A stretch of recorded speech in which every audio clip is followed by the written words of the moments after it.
Squirtle! Squirtle, Squirtle! After months of anticipation, Pokemon Pocket has finally released. And then 2 weeks later, after I've finally played through the game a fair bit, I have for you a review of Pokemon Pocket! Before we get started, I just want to remind everyone to like, comment and subscribe. And I'd love to know what you think of Pokemon Pocket, so please be sure to leave a little review of your own in the comment section below. Thank you. And on to the show. So what is Pokemon Pocket? Well, essentially, it is a card collecting game. There is battling, but more on that later on. The cards are wicked cool. There's immersive cards, shiny cards, rainbow cards, standard cards, you name it. It's got all the cards and it's bleeding amazing. Like there's this really cool Snorlax card. When you get all the individual Pokemon cards that surround it, it kind of creates its own little story. The way the cards merge together, it's just Jeff's kiss. The set in Pokemon Pocket is unique to Pokemon Pocket, so there's no real world cards in this game yet. I'm sure there will in the future. I'm actually hoping we get an official print of these cards in the future within the traditional trading card game. Unfortunately, currently the genetic run, which is what it's called, remains in Pocket, and the rest of the cards are not in Pocket, unfortunately. Maybe in a year or so, once they've resolved all the teething issues, that will change and we will start introducing new expansions to Pokemon TCG that we've had in the past.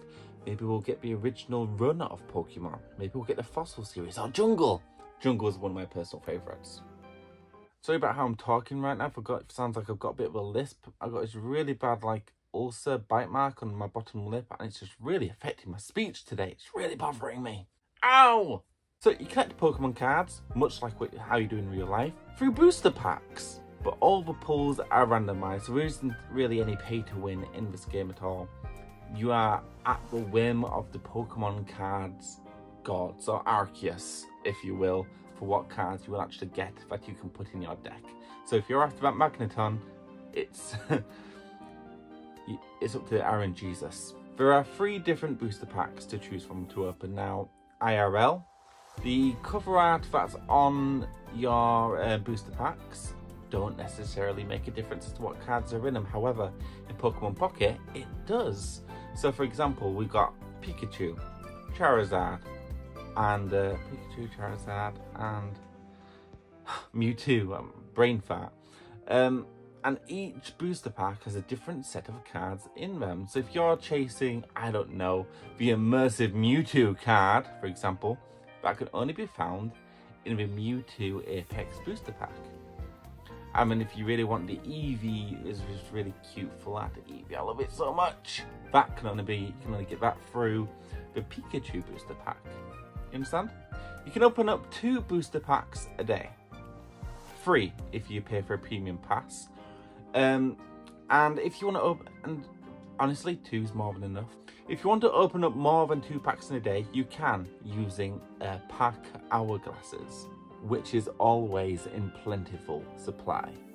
And the amount you need to spend on a pack, the amount of hourglasses you need to spend on a pack to open it, is completely dependent on how much time is left in the timer. And getting these hourglasses is as simple as completing missions and tasks throughout the game. Some of the tasks are as simple as logging on and opening a booster pack, and other tasks are more complicated, take a bit more time. Like for example, obtaining 15 different types of grass Pokemon. Now, if you're after a very specific card, you do have something called Wonder Pick.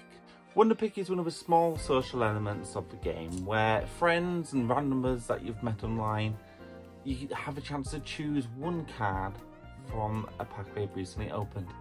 Choose is probably a bad word. It's a randomized choice.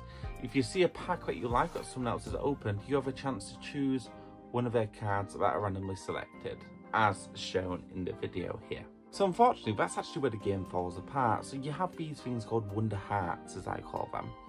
And each heart takes 12 hours to regenerate. You don't have to buy them. You can, but you don't have to.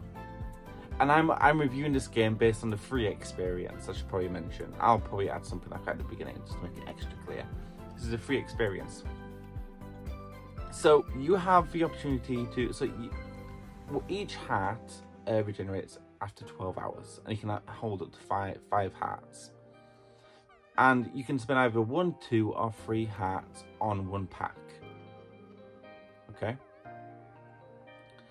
The cards flip over, and you pick the pack that you like. The rarer the cards that are in the pack, the more hearts it's going to cost, unfortunately. And you're not always going to get the card you want. It's random. It's 1 in 5. Or is it 1 in 6? I forget how many cards we're talking about. Videos here. And I don't know. I just feel like when you're after a full art Eevee and instead you get a Weedle, I feel like the price is too steep, because that was 3 hearts. So that's 24.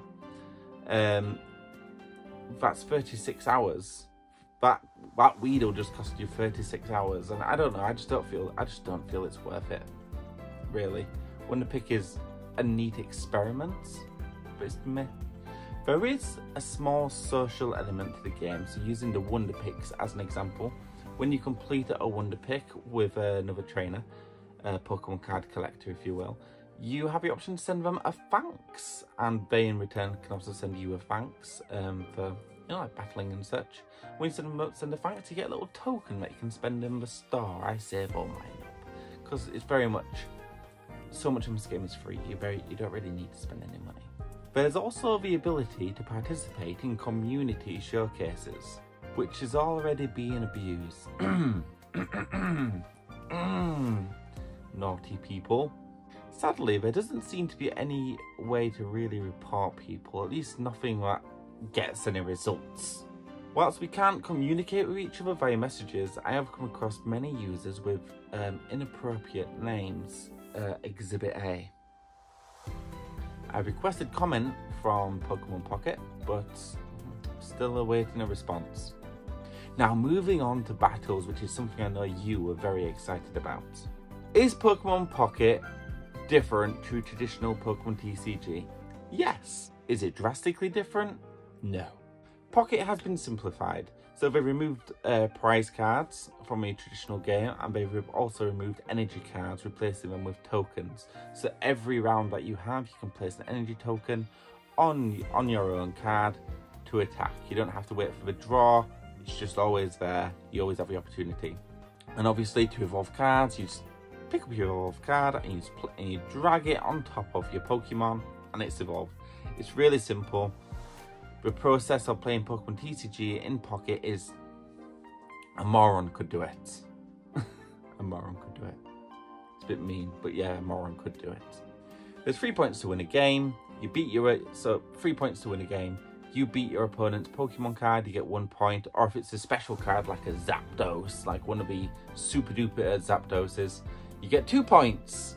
And I've won a lot of games because people forget that you get 2 points for beating the Zapdos. It's crazy. Annoyingly, when playing, there's no way to really communicate with your opponents. Now, I understand why you can't send messages and stuff, because obviously children play this game. But in the TCG app, in the traditional game, you can send emotes and stuff. I would just love to have some pre-made comments that I can send to my opponent saying, good move, that was great, thanks for the game. Or that was a really cheap move, I hate you and I want you to die. The issue with battles right now on the TCG app, on Pokemon Pocket, sorry, is that Pokemon battles are either too easy or they're too hard. There's no in between, and this is due to the lack of a ranked mode. There's no ranking, it's just random. You could go against a noob, you could go against an expert. There isn't really any in between. I think I'm intermediate in terms of skill, but I've got no way of knowing, and I've got no way of tracking my progress as to where I stand in the world currently. Because given how much I actually play it, I wouldn't mind participating in some tournaments locally. And I also find that there's not a big enough variety of cards in the game currently to have a larger variety of decks to create any surprises. You'll find that most people's decks that you're playing against on Pocket are all modelled on the Misty card, which is basically you flip a coin, and if it's heads, you flip it again. If it's heads, you flip it again. If it's heads, you flip it again. And for each heads, until you get tails, you can put an energy card on that Pokemon. And if you get 4 heads, pretty much game over for the other guy, because you're done. Go home. You might as well concede. It is fun though. It's perfect for the commute to work. It's perfect to play whilst you're at work. Probably shouldn't have announced in the video that I play video games at work. I hope my manager doesn't watch this. Currently, I'm giving this game an 8 out of 10. As the game grows and more cards are included and possibly a ranked mode and some tournaments, I can see this game getting a 10 out of 10 in the future. If you liked this video, please like, comment and subscribe, and I will see you all next week. Bye!